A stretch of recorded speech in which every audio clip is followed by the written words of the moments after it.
This series features our staff discussing Japanese martial arts books that have probably never been translated into foreign languages. We started this project to introduce lesser-known aspects of Japanese martial arts, including the philosophies of famous masters and little-known stories from their lives. In this first episode, we take an in-depth look at The Science of Fighting, the Kenkagaku, by Seishi Horibe of Nippon Budoden Koppo. Seishi Horibe is best known as a martial artist who taught a system called Koppo. Horibe claimed that Koppo was an ancient Japanese fighting art passed down from the Nara period warrior Otomo no Kamaro, and he regarded himself as its legitimate successor. He also stated that he had accumulated extensive real-world fighting experience in street confrontations and had refined his techniques through those experiences. Koppo became known for its unusual style, characterized by an inward-pointing stance and frequent use of palm strikes. However, when modern MMA began to emerge in Japan, the system's technical limitations became increasingly apparent. As Horibe's students suffered repeated defeats in mixed martial arts competition, Koppo underwent a significant transformation.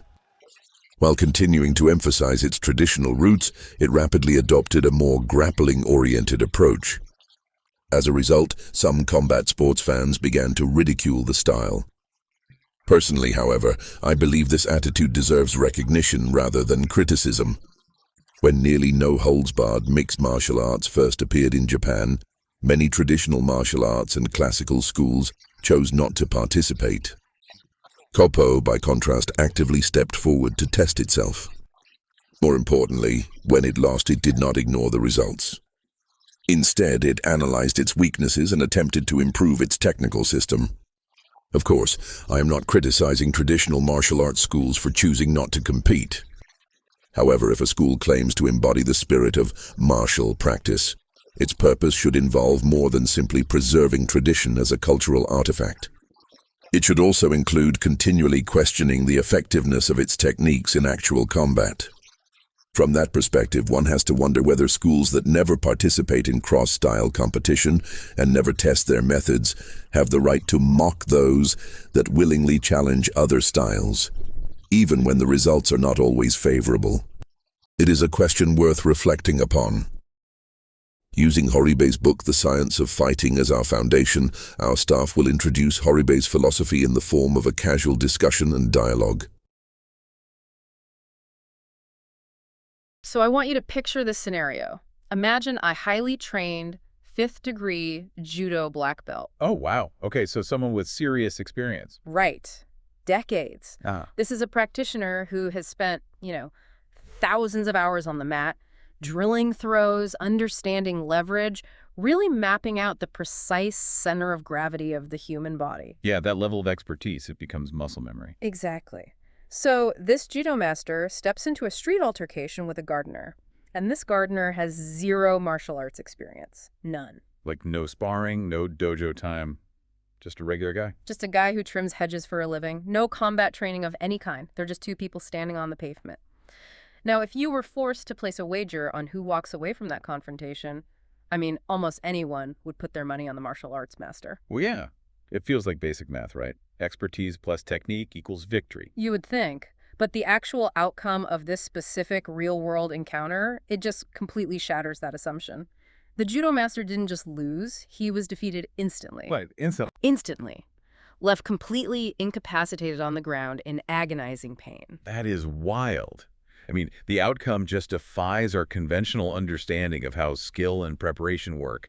We're conditioned to believe that, training always creates a decisive advantage. Right, your brain automatically does the math. Exactly. The brain calculates the variables. It looks at the professional, looks at the amateur, and decides the result before a single physical move is even made. Well, today we are going to dismantle that entire way of thinking.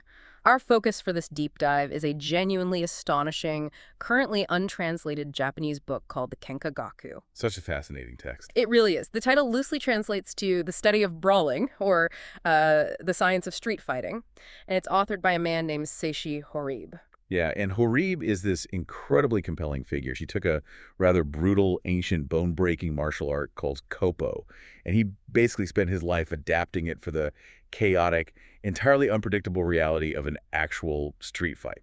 Which is exactly why we're unlocking this text for non-Japanese speakers today.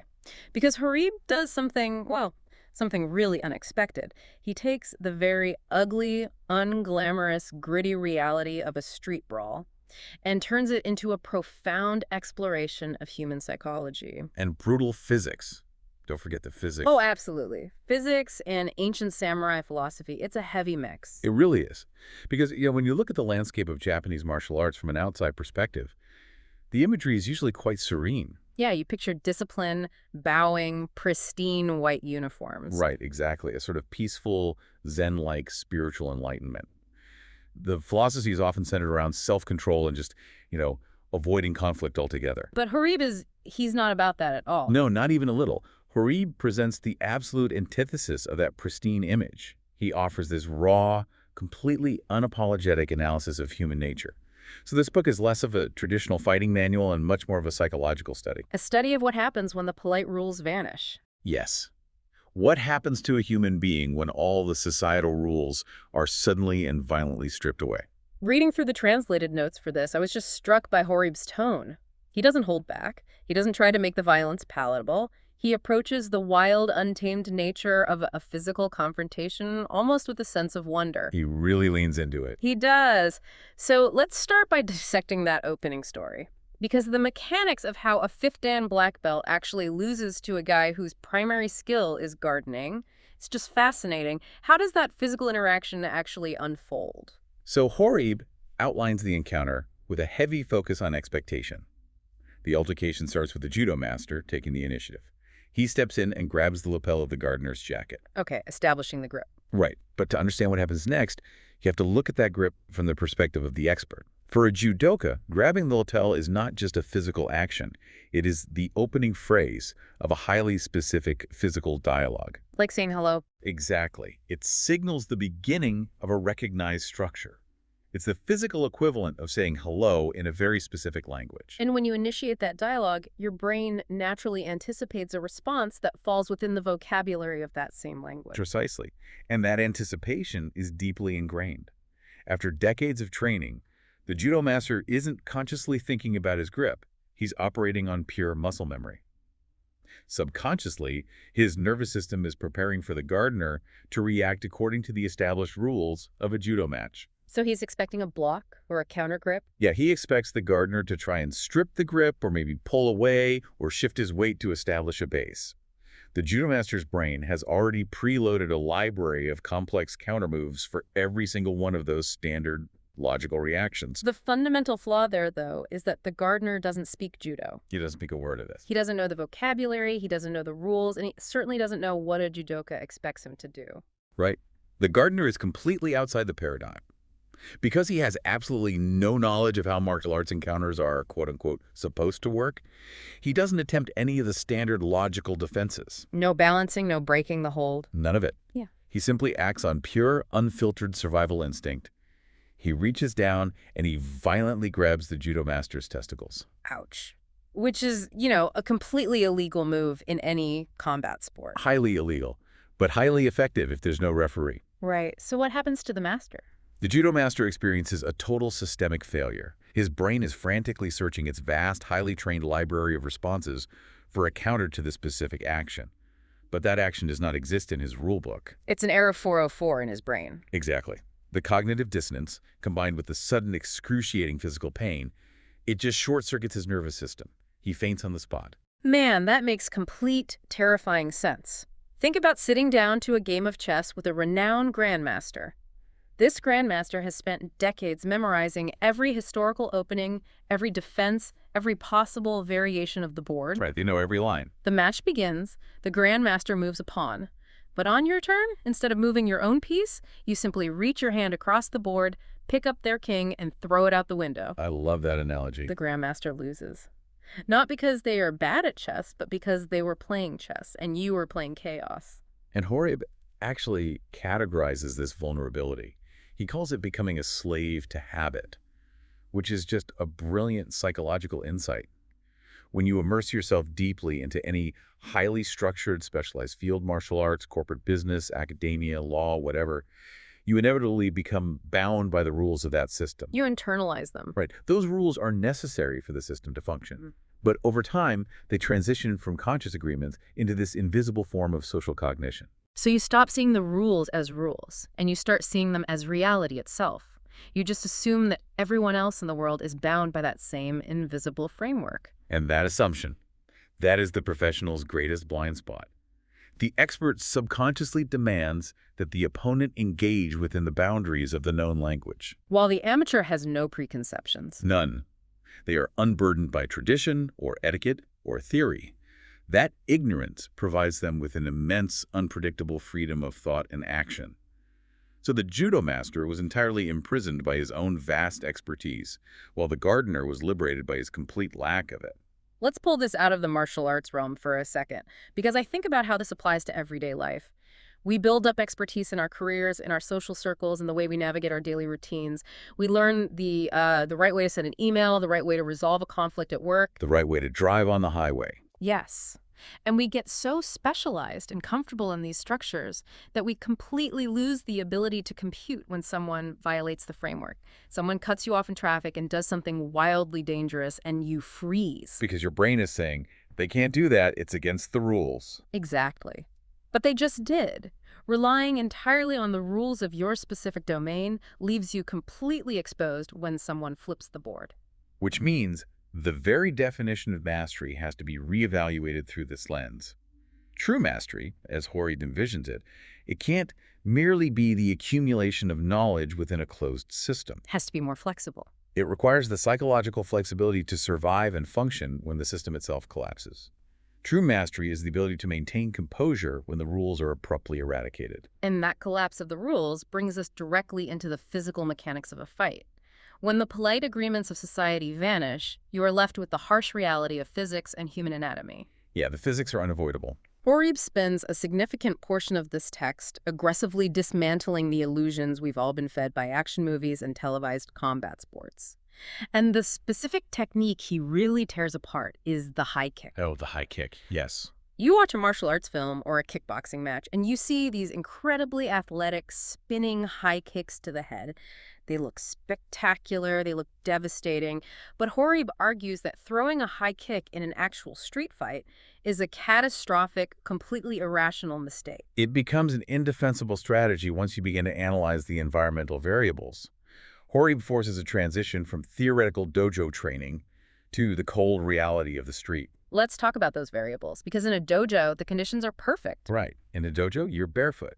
You're standing on a padded, springy mat that offers perfect traction.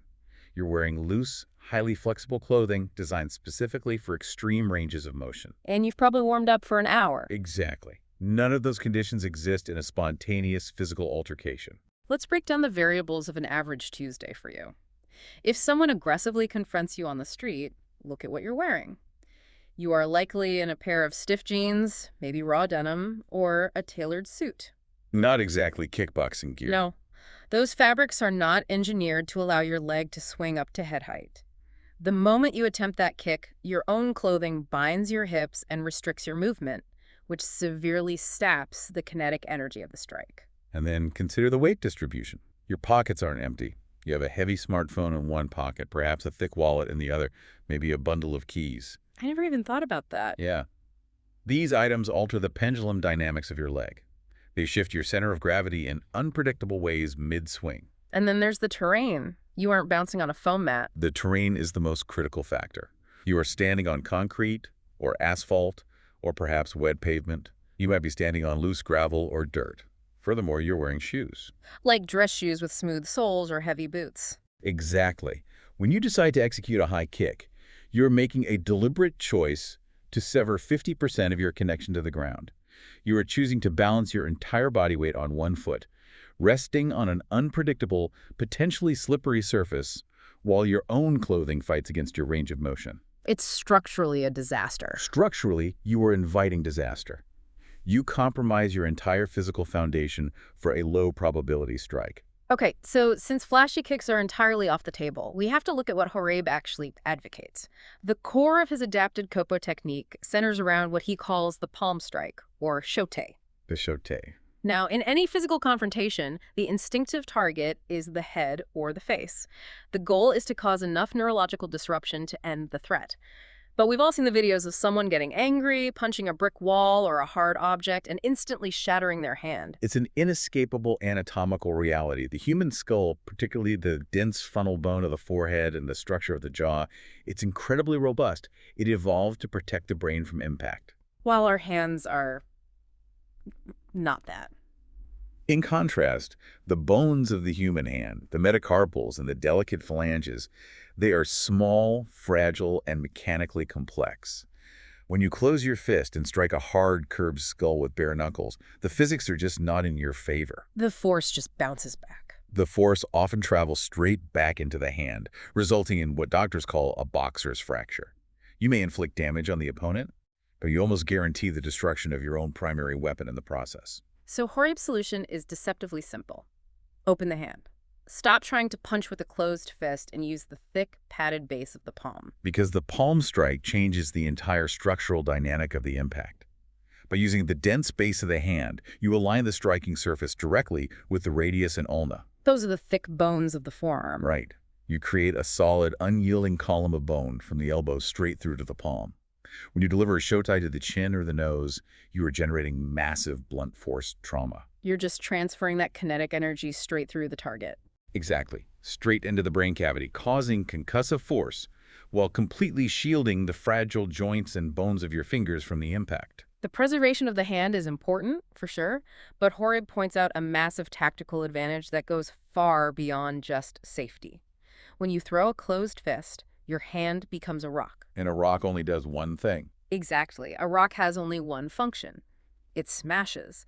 But when you strike with an open palm, your fingers are already extended. The microsecond that palm makes contact with the opponent's face, your hand is perfectly positioned to instantly transition into a secondary attack. You're already open to grab. Yeah, you can immediately grab their hair to control their head, you can hook the back of their neck to pull them off balance, you can gouge the eyes or secure a grappling hold. The open hand is a multi-tool. The closed fist is just a blunt instrument. That multi-tool approach, it speaks to a deeply sophisticated understanding of combat geometry. Horibe doesn't view a fight as an exchange of punches. He views it through a foundational concept that translates roughly as breaking the opponent's axis. The axis. Let's delve into what that actually means in physical terms. Imagine the human body as an architectural structure, much like a building supported by vertical pillars. To bring a building down, demolition experts don't need to pack explosives into every single room and pulverize the entire structure. Right, they just target the supports. They identify the critical, load-bearing pillars.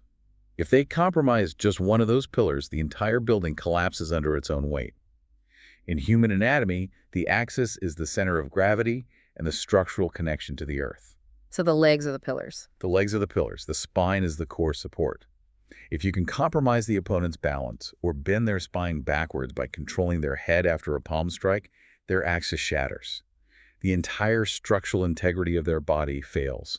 They lose the mechanical ability to generate force or mount an offense. It's pure, unforgiving physics. You're using the opponent's own anatomy against them. It's an incredibly violent way to view human interaction, but logically, it's airtight. It really is. However, after laying out all this brutal mechanical knowledge about breaking axes and concussive palm strikes, Horibe makes this fascinating pivot.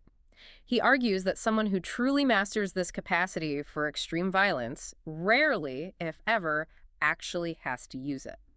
This is where the text transitions from a physical manual into a complex psychological treatise. Horibe introduces the concept of violence acting as an ultimate deterrent. He makes an assertion that seems paradoxical at first glance. Truly strong people don't pick fights. I mean, walk into any crowded bar on a Saturday night, and you'll see the exact opposite of true strength. You see people puffing out their chests, raising their voices, acting aggressively, trying to intimidate the people around them. But Horibe's perspective is that those people aren't strong at all. They are actually terrified. Right. All that loud posturing is simply a desperate overcompensation for a profound internal insecurity. The loud aggressor is broadcasting their fear. According to Horibe, a genuine master of brawling someone who has fully integrated his knowledge looks utterly unremarkable. Just a normal person. They look like a perfectly normal person waiting for the bus or buying groceries. However, they possess a chilling, invisible aura that Horibe refers to as kakugo. Kakugo, resolve. Yes. This Japanese term translates to a state of absolute resolve or a deep, unwavering preparedness for whatever comes next. I find this deterrence theory incredibly relevant, especially because Horibe takes a direct shot at the way modern society tries to handle conflict. He has this controversial critique of the education system, specifically school teachers who tell bullied kids that violence is never the answer and instruct them to simply ignore the aggressor. Horibe argues this is a dangerously naive way to approach the reality of human malice. Why does he think that's flawed? He views that advice as fundamentally flawed because it ignores the nature of predatory behavior. To explain his philosophy, Horibe elevates personal physical strength to the level of geopolitical strategy. He compares the individual's capacity for violence to a nuclear deterrent. The geopolitical analogy is fascinating. During the Cold War, the foundational theory of nuclear deterrence was mutually assured destruction, MAD. Right, MAD. The premise was that possessing a terrifying, catastrophic weapon was the only way to ensure the enemy never attacked you. The cost of their aggression would be their own annihilation. And Horibe scales that concept down to the individual human being. He posits that if you possess absolute, unshakable confidence in your physical ability to dismantle another human being, if you know beyond a shadow of a doubt that you can end the conflict immediately and decisively, your physiological response to a threat completely changes. Your heart rate doesn't spike. Exactly. When someone gets in your face and starts screaming, your heart rate stays steady. You don't feel the need to puff up your chest or yell back. You don't act out of panic. And that absolute chilling calmness completely short-circuits the aggressor, because a bully or a predator is operating on animal instinct. They're looking for a victim. They want to see fear, submission, or reciprocal panic that justifies their escalation. But you aren't giving them any of that. No. When they scream at you and you stand there radiating absolute, unwavering calm, knowing you could destroy them if they cross the line, they sense it. It's an unspoken transmission of data. The threat diffuses before a single punch is ever thrown because the aggressor realizes they have miscalculated the target. The capacity for violence radiates from you, making the actual deployment of violence unnecessary. Your mere presence becomes a localized zone of deterrence. But Horibe doesn't stop at physical violence. He explores a much darker, often ignored avenue of conflict. Yeah, he gets into the verbal aspect. He acknowledges that studying martial arts turns the human body into a weapon. Fists, palms, elbows, they become the equivalent of fangs and claws. But he forces the reader to confront an uncomfortable truth. Spoken words are also weapons, and they can be just as lethal as a physical strike. This section of the book is incredibly sobering. To illustrate this, Horibe brings up a real-world historical event. He references the murder of the famous professional wrestler, Bruiser Brody. Okay, set the scene for that, because Brody was a legend. Bruiser Brody was an iconic figure in professional wrestling during the 1980s. He was a massive, incredibly strong, and legitimately tough individual. Yet, he was tragically murdered in a locker room in Puerto Rico, stabbed to death over a dispute. Horibe uses this horrifying event to explore the psychology of verbal escalation. Brody was a giant. Physically, he was invincible compared to the man who attacked him. If it were a fistfight, Brody would have won easily. So how does a physical giant end up dead on a locker room floor? Horibe's theory is that words, especially words thrown carelessly in the heat of an argument, act as invisible daggers. So it's not just a debate. No, you might think you are just having a heated verbal disagreement, exchanging insults. But if your words systematically dismantle the other person's pride, if you deeply wound their ego and humiliate them, you are backing them into a dark psychological corner. You are engaging in psychological annihilation without even realizing the stakes. When you verbally humiliate someone, you strip them of their dignity and their sense of self-worth. And Horibe points out that when a human being feels completely stripped of dignity, especially if they are physically smaller and feel terrified of you, their brain enters a state of primal panic. They realize they can't win a posture contest. And they can't win a fist fight. So to survive the psychological destruction you are inflicting on them, they bypass all the normal steps of escalation. They skip the shoving and punching? They escalate directly to lethal force. They pick up a knife or a heavy object simply to stop the humiliation. Think about your own life for a second. Think about the arguments you get into at work over a project, or the fights you have with your partner in the kitchen, or even those venomous arguments you get into with strangers in the comment section of a social media post. Are you carelessly throwing these verbal weapons around? Are you attacking someone's pride just to win? Right. Are you insulting someone's intelligence, mocking their status just to win the argument? You might feel like you're just scoring debate points, but in their mind, you are initiating a life-or-death escalation of their ego. You might be pushing a completely normal person into a primal state of survival panic without even realizing it. It really forces us to take responsibility for our verbal aggression. Modern society has sort of sanitized insults. We pretend that verbal abuse isn't a form of violence. But the human nervous system cannot tell the difference between a physical threat and a severe social humiliation. The body reacts the same way. Both trigger the exact same cascade of adrenaline and survival mechanisms. This realization brings us deep into the philosophical core of the Kenkagaku.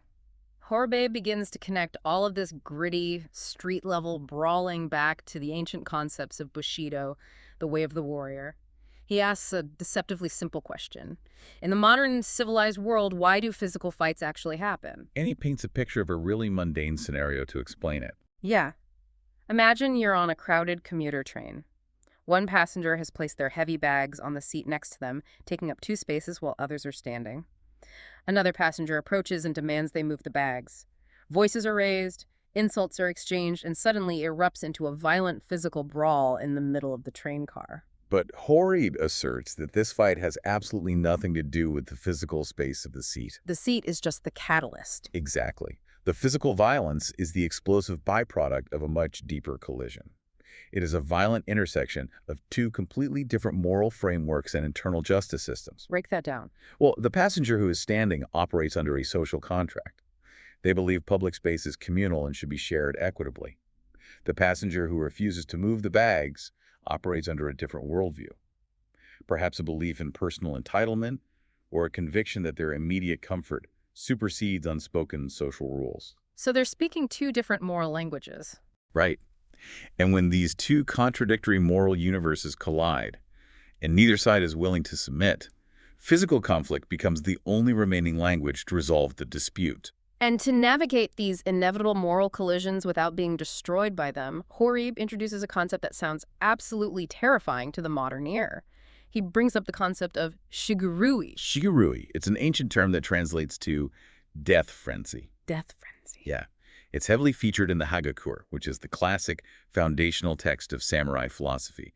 The Hagakure famously opens with the line, "The way of the samurai is found in death." I have to play devil's advocate here because when a modern person hears the phrase death frenzy or is told they need to find their way in death, it sounds utterly unhinged. It really does. It sounds like the manifesto of a dangerous cult. It implies a suicidal desire to just go out into the street and die in a blaze of glory over a parking spot. But that is the most common and frankly most dangerous misinterpretation of the concept. Horibe is not advocating for suicidal behavior. He applies the concept of shigurui to the modern street brawl purely as a psychological tool. Okay, so how does it work? It is not a desire to die. It is the absolute, total acceptance of the very real possibility that you might die in this specific moment. But if you accept that you might die, how does that actually help you survive? It acts as an eraser for the ego. Think about what goes through your mind during a high-stress confrontation. You are paralyzed by fear. But what are you actually afraid of? Getting hurt, mostly. You're afraid of losing the fight. You're afraid of looking foolish in front of a crowd. You're afraid of the physical pain. You're afraid of the legal consequences.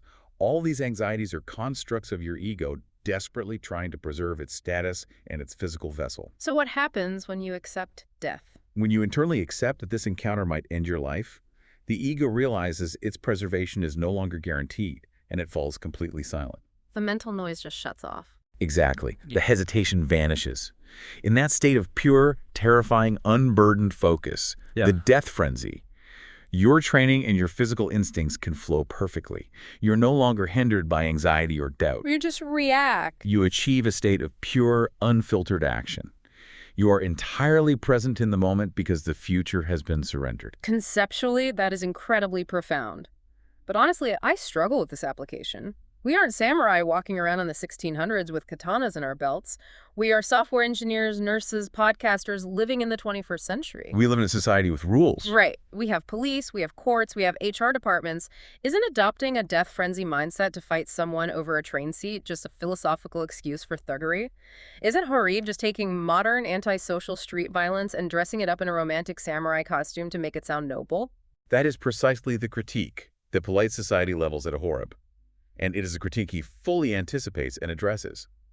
To defend his philosophy, Horibe draws a very sharp, crucial distinction between two types of violent actors in the modern world. He separates the terrorist from what he calls the chivalrous outlaw. How does he define the difference between the two? Because from the outside, violence is violence. The distinction lies in the underlying motivation.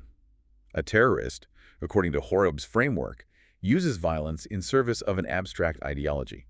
Their violence is cold, calculated, and typically aimed at a system, an institution, or an innocent populace to achieve a broad political goal. The terrorist is fighting for a cause. The terrorist is entirely bound by a cause larger than themselves, but the brawler, the chivalrous outlaw, operates on a completely different frequency. They act purely on individual spirit. So they aren't fighting the system. No, they aren't fighting to overthrow a government or establish a new world order. They fight to assert their own personal existence and to defend their immediate personal morality in a highly specific, localized moment. So the brawler is essentially someone who flatly refuses to be domesticated. That is the crux of it. Horibe views modern society as overly sanitized and hyper-bureaucratic. We have outsourced all of our physical agency and protection to the state and the police force. We let others fight our battles. In doing so, Horibe argues, we've lost touch with a fundamental, primal truth about what it means to be a human animal. We have lost the innate capacity to physically defend our own physical space and our own moral values. The chivalrous outlaw, the brawler, is a vital archetype.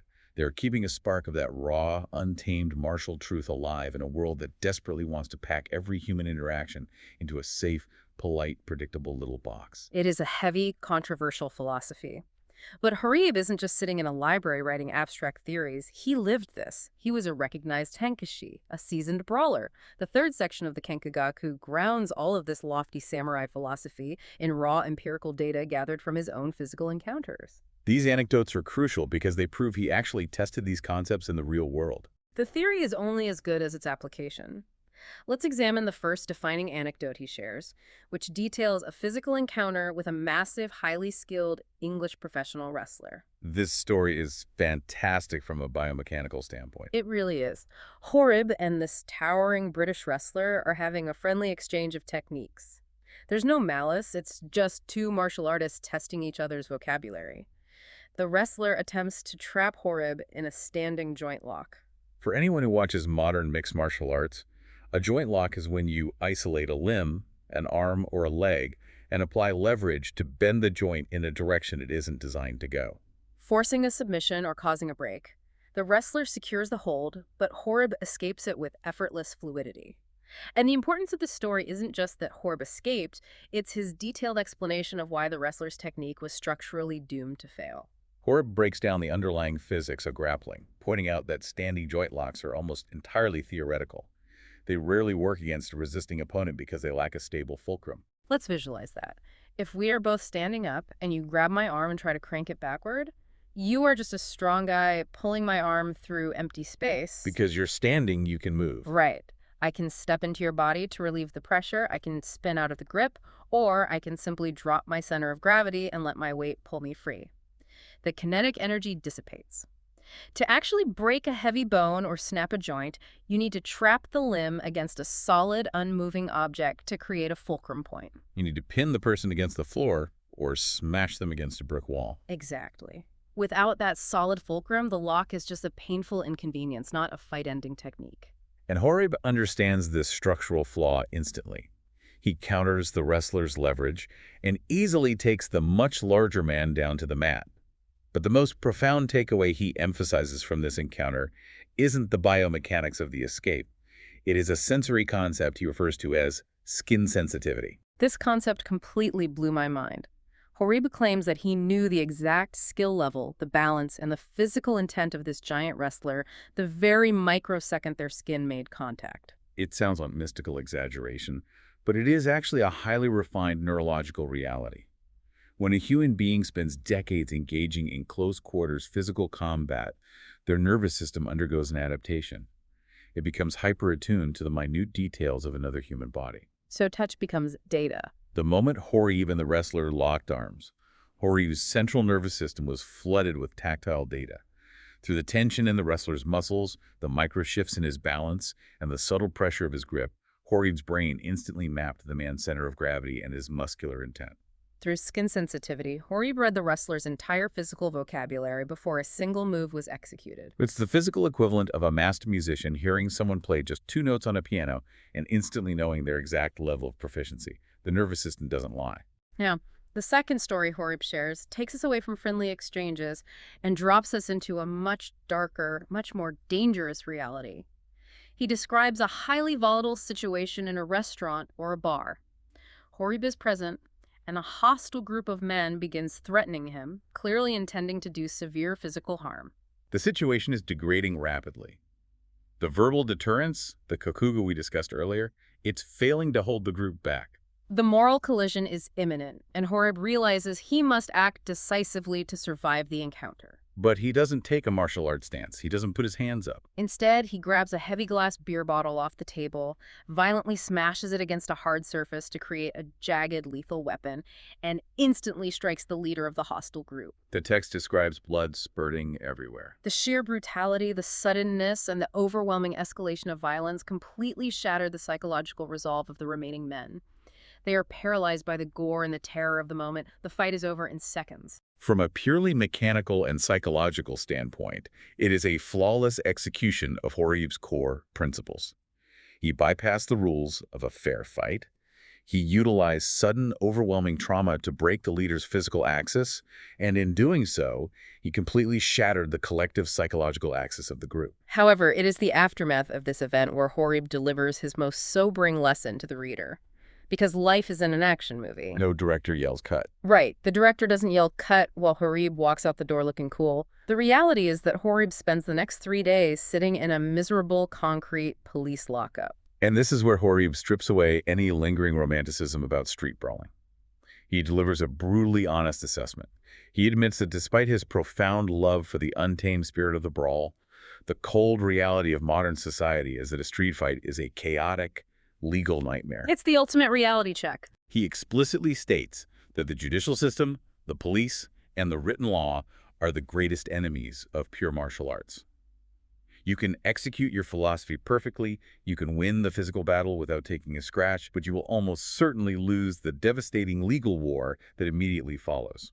You might possess the iron resolve of a 17th century samurai, but you're still going to find yourself sitting in a sterile interrogation room under fluorescent lights, trying to explain to a detective why you shattered a beer bottle into a man's face. The physical victory is fleeting. The legal consequences are permanent. Which brings us to the third story, and this one has an almost comical edge to it, but it proves an incredibly vital point about the nature of theoretical courage. It involves a classic dojo aburi, which is a formal dojo challenge. The dojo aburi is a deeply entrenched tradition in Japanese martial arts history. If one school insults another, the offended party arrives at their doorstep to settle the dispute through physical combat. In this instance, a rival martial arts faction had published an article in a magazine publicly insulting Horibe and degrading his Koppo style. Adhering to the ancient ways, Horibe sends them a formal written challenge, travels to their headquarters, and walks through their front door, fully prepared to fight their leader. He walks right into the lion's den. And what happens when he gets there? The leader of this rival faction, the man who is talking incredibly tough in the safety of a magazine interview, suddenly develops a severe case of diplomacy. He makes a million excuses. He flat out refuses to engage in the fight and avoids the confrontation entirely. The critical takeaway from this encounter is observing what happens when theoretical toughness collides with raw, uncompromising reality. The rival leader was incredibly brave when operating within the realm of theory. He was comfortable trading insults on paper, protected by the rules of journalism and public relations. But when faced with Horibe physically standing in his dojo, radiating genuine kokugo, an absolute chilling preparedness to engage in bloody, unscripted violence, the theorist's courage completely evaporated. It perfectly highlights the massive chasm between playing the role of a martial artist and actually possessing the spirit of a fighter. The theory collapsed the moment the physical stakes became real. Which leads us nicely into the final section of our analysis. Yes, based on a special talk dialogue at the end of the book, it's a recorded conversation between Horibe and a man named Yamamoto, and they delve into some deeply uncomfortable truths about human nature. They trace this entire philosophy of combat back to their earliest childhood memories. They engage in a candid discussion about the primal, and in our society, highly taboo, joy of physical conflict. Horibe traces his personal awakening back to an incredibly mundane incident in kindergarten. A bully threw sand in his eyes. He describes the subsequent feeling of fighting back, of violently asserting his own existence against an oppressor, as sparking a fundamental fire within him. But the part of this dialogue that truly made the hair on my arm stand up was a chilling observation they make about the mechanics of a street fight. We talked at the very beginning about the danger of the amateur and the illusion of the expert. But Horibe and Yamamoto pinpoint the exact specific moment when the amateur is the most lethal. They identify the most perilous fraction of a second in any physical altercation. It isn't the opening strike. It isn't the middle of the chaotic scramble. The absolute most dangerous moment in a street fight is the moment a highly trained professional decides to show mercy to their opponent. It sounds completely counterintuitive to everything we're taught about sportsmanship, but let's break down the psychology of that moment. The professional is dominating the fight. They knock the amateur to the ground. The professional's ego is entirely satisfied. They have proven their dominance. So the pro thinks, I've won, the point is made. I am a good, civilized person, so I'm going to back off, show some mercy, and let this guy walk away. The fatal flaw is that the professional assumes the amateur shares their psychological framework. The professional is treating a street survival situation like a sporting event. But look at that exact same moment from the perspective of the outclassed amateur lying on the pavement. The amateur isn't thinking about points or dominance or sportsmanship. They are experiencing absolute, unadulterated terror. They are drowning in profound public humiliation. Their nervous system is flooded with an overwhelming surge of adrenaline. Their primal brain is screaming at them that they are about to be killed. So what does that terrified brain tell them to do? Driven by pure animalistic panic, the amateur realizes they cannot win a fair fight, so they reach for an equalizer. They grab a jagged brick off the ground, or a broken bottle, or a pocket knife they forgot they even had. And in the exact moment the professional turns their back, feeling smug and proud of their own mercy, the amateur strikes. The professional's strict adherence to the polite rules of a fair fight is the exact mechanism that gets them killed. It is a devastating critique of applying sporting morality to an environment where no rules exist. In the chaotic, lawless reality of a street brawl, an act of mercy is rarely interpreted by the defeated party as kindness or grace. It is interpreted through the lens of panic as a brief, tactical opening, a momentary lapse in the predator's defense that must be exploited to survive. It forces you to look at human nature without the polite, civilized filters we rely on. And in this final dialogue, Horibe makes a remarkably candid admission. He strips away all the philosophical justifications and just straight up admits he likes fighting. He enjoys the visceral reality of it. But he doesn't just leave it there as a thuggish boast. He makes a deeply compelling psychological argument for why that admission is healthy. He argues that it is vastly better for the human soul to admit to this natural, competitive, aggressive instinct. His core argument is about the necessity of psychological honesty. Homo sapiens are a highly competitive, fundamentally aggressive species. Those traits are hardwired into our evolutionary biology. Horibe argues that acknowledging that aggression and actively channeling it into an honest, open pursuit, whether that is intense martial arts training or fully embracing the unvarnished philosophy of the brawler, is infinitely healthier than putting on a mask and pretending those dark instincts simply don't exist. Because what actually happens when you force a human being to pretend they are a perfect, peaceful, harmless saint? That underlying malice, that evolutionary aggression, doesn't just evaporate, it ferments. It mutates into something far worse. It finds ways to leak out of the human psyche in highly toxic, insidious, and cowardly ways. You see it every single day. It manifests as brutal, backstabbing office politics, where people actively try to destroy their colleagues' livelihoods and reputations over passive-aggressive email chains. It manifests as the relentless, vitriolic bullying you see in the comment sections of the internet. That is human aggression. It's the exact same impulse as a street fight, but it is cowardly. It is hidden behind glowing screens, anonymous usernames, and the protective bureaucracy of corporate rules. Horibe would look at modern society and argue that the individual screaming horrific abuse at a stranger anonymously online is far more corrupted, far more poisoned by their own unacknowledged malice than the brawler who honestly and openly tests their physical limits against a willing opponent in the real world. Think of it like bringing a wild, dangerous animal into your house. You can buy a collar, strap it onto a wolf, tell all your friends it's just a large golden retriever, and act completely shocked and victimized when it eventually tears up your furniture and bites you. Or you can look at the animal and acknowledge the truth. It is a wolf. You respect its dangerous nature, you understand its capacity for violence, and you build a proper, robust, secure enclosure for it. Horibe is essentially telling the reader, stop pretending you're a golden retriever. Acknowledge the wolf inside you. That analogy perfectly captures his closing thesis. Until we have the courage to acknowledge our own innate capacity for violence, aggression, and malice, we can never hope to truly govern those instincts.